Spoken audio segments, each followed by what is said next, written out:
The Humane Society started out 120 years ago. Today we are a full no-kill shelter that takes care of cats, dogs, and occasional rabbits, guinea pigs, hamsters, and reptiles, all that kind of stuff.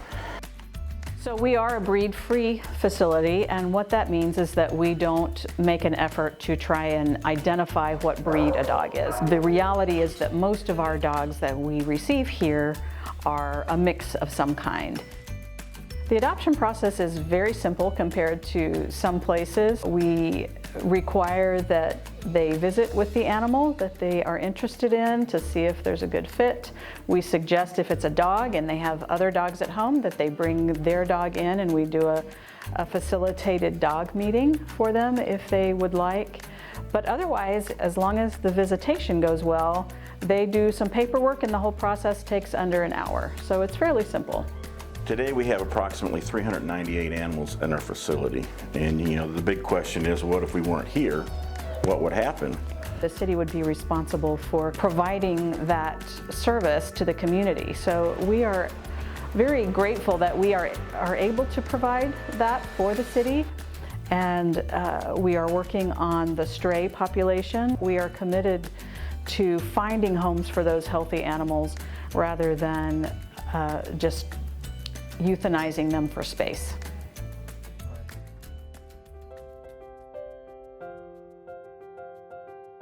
We had recently lost one of our cats,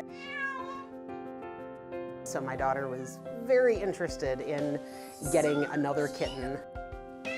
When we found TJ, he had come in with another litter mate as young kittens. They were only 6 to 8 weeks old when they came in.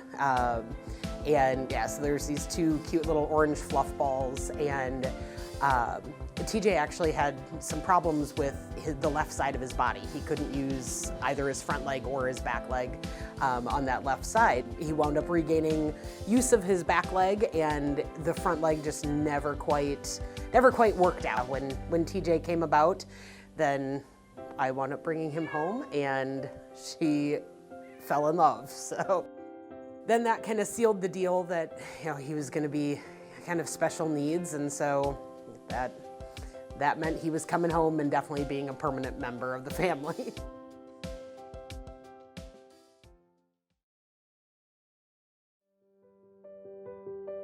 My husband saw Honey in one of the doors. I think she was in like one of the suites that they have. They have nice private suites. So if a dog is stressed in an environment or is not doing well in a normal kenneling situation, they can move them into this suite situation. We ended up coming back and adopting her. Next day we actually picked her up, so we went and got all of the supplies we needed to have a dog and came back and picked her up. So life before that, like for the couple of years prior, I had a long-term sickness I was dealing with and had a wide variety of effects on me, neurologically, physically, emotionally. And so at the time, I was struggling to feel. I didn't have a lot of feelings, so we got her home, and within the first week, all these feelings of love flooded back in. We had Sable and Honey, great companions, and our family was just whole. I mean, it was just, incredible. And then we discovered that Sable had a congenital illness, and pretty quickly, over the course of an 11-day window, she ended up passing away. And that was the worst grief we've ever experienced. And Honey really helped with that. We're very, very fortunate to have her. She's, and all the dogs we've had, in our lifetime, they've all been rescues. In our circumstance and situation, we really enjoy taking home and making part of our family a rescue. It really brings the question of who rescues who,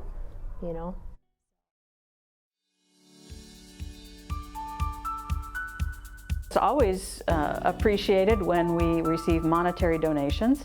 We have multiple different ways to contribute financially.